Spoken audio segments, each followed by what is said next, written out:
Hello what's guys, welcome back. എന്താണ് നെയ്മർക്ക് Ballon d'Or കിട്ടാതിരുന്നത്? സോ അതിന് 5 കാര്യങ്ങളാണ് മെയിനായിട്ടുള്ളത്. ഒന്നാമത്തെ കാര്യം എന്താ വെച്ചിട്ടുണ്ടെങ്കിൽ, നെയ്മറിൻ്റെ മികച്ച സമയം എന്നുള്ളത് മെസ്സിയും റൊണാൾഡോയും ഫുട്ബോളിന് ആധിക്യം ചെയ്തിരുന്ന സമയമായിരുന്നു. സോ അതുകൊണ്ട് തന്നെ 2015-ലും 2017-ലും 3-ാം സ്ഥാനത്ത് എത്തിയെങ്കിലും നെയ്മറിന് ബാലൻ ഡി ഓർ മിസ്സായി. രണ്ടാമത്തെ കാര്യം എന്താ വെച്ചിട്ടുണ്ടെങ്കിൽ, നെയ്മറിന് അടിക്കടി പരിക്കുകൾ വന്നുകൊണ്ടിരുന്നു.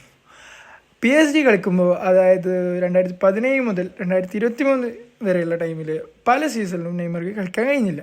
എന്തെന്നാൽ ഒരുപാട് പരിക്കുകൾ നെയ്മറിന് വന്നിരുന്നു. സോ മൂന്നാമത്തെ കാര്യം എന്താ വെച്ചിട്ടുണ്ടെങ്കിൽ, 2014 സീസണിൽ നെയ്മർക്ക് അത്യാവശ്യം തിളങ്ങി നിൽക്കുന്ന സമയമായിരുന്നു നെയ്മർ. സോ വേൾഡ് കപ്പിൻ്റെ ക്വാർട്ടർ ഫൈനലിൽ നെയ്മർക്ക് ഒരു ഇഞ്ചുറി ഉണ്ടാവുകയും തുടർന്ന് നെയ്മർക്ക് സെമി കളിക്കാൻ പറ്റാതെയും വന്നു. അങ്ങനെ 2014 ബാലൻ ഡി ഓർ മിസ്സായി. പക്ഷേ 2016 ഒളിമ്പിക്സ് മെഡൽ നേടിയെങ്കിലും 2016 ബാലൻ ഡി ഓർ മിസ്സായി. അങ്ങനെ നാലാമത്തെ കാര്യം എന്താ വെച്ചിട്ടുണ്ടെങ്കിൽ, PSG പോക്കാണ്. ബാഴ്സലോണ വിട്ട് PSG പോയത് ആ ഒരു ടൈമിൽ ബെസ്റ്റ് ട്രാൻസ്ഫർ ആണെങ്കിലും നെയ്മറിൻ്റെ കരിയറിൽ ഒരു വേസ്റ്റ് ട്രാൻസ്ഫർ ആയിരുന്നു. എന്നിരുന്നാലും 2020 സീസണിൽ PSG ഫൈനലിൽ എത്തുകയും നിർഭാഗ്യവശാൽ എന്നോട് തോറ്റുകയും ചെയ്തു.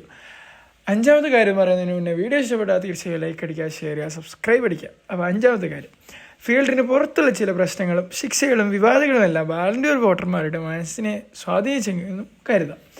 സോ നെയ്മർക്ക് ഫീൽഡിന് പുറത്തും അത്യാവശ്യം കുറച്ച് കാര്യങ്ങളൊക്കെ ഉണ്ടായി. അതുകൊണ്ട് തന്നെ വോട്ടർമാരെ അത് സ്വാധീനിച്ചെന്നും പറയാം. പക്ഷേ എന്തെന്ന് പറഞ്ഞാലും ഒരു ഫുട്ബോൾ മജീഷ്യനാണ് നെയ്മർ. ബാലൻ ഡി ഓർ കിട്ടാതെ പോയാലും ഫുട്ബോളിൻ്റെ വലിയ താരമായിരിക്കും അദ്ദേഹം. നിങ്ങൾക്ക് ഏത് പ്ലെയറിനെ ഏറ്റവും ഇഷ്ടപ്പെട്ടതെന്ന് ജസ്റ്റ് ഒന്ന് കമൻറ്റ് ചെയ്ത് വെച്ചേക്കാം.